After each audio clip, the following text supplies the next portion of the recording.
اس وقت پروگرام میں مجھے شازیہ مری صاحبہ جوائن کری ہیں، مرکزی ترجمان پاکستان پیپلز پارٹی ہیں. شازیہ صاحبہ بہت شکریہ.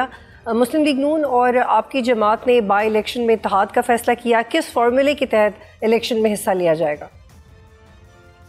بہت شکریہ بطول میں شامل. دیکھیں پاکستان پیپلز پارٹی نے ہمیشہ کو پتہ ہے کہ یونٹی کی بات کی ہے، ہمیشہ ڈائلاگ کو پروموٹ کیا ہے، ہمیشہ ریکنسیلیشن کو پروموٹ کیا ہے in the great interest of Pakistan stability, چاہے وہ سیاسی اسٹیبلٹی ہو جس سے معاشی اسٹیبلٹی کی جا سکتی ہے، یقینی طور پر جو پاکستان کو چیلنجز مل کر مقابلہ کیا جا سکتا ہے. اب یہ آپ جو نون لیگ کے حوالے سے بات کریں، چونکہ ہم ویسے کابینہ کا حصہ ہیں لیکن ایک اعلان کے طور پر ہم انہیں سپورٹ کرتے ہیں.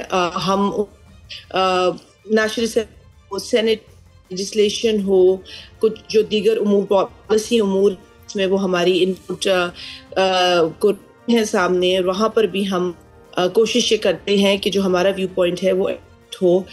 حد تک میں اس میں کامیابی ہوتی ہے تو وہ ایک اچھی ریلیشن شپ اور ایک مثبت ریلیشن شپ کی بیس پہ ہوتی ہے. اگر یہ دو جماعتیں کسی قسم کی اسٹینڈنگ فار اسٹیبلٹی معاشی حالات دیگر چیلنجز کی وجہ سے کر سکتی ہیں تو پھر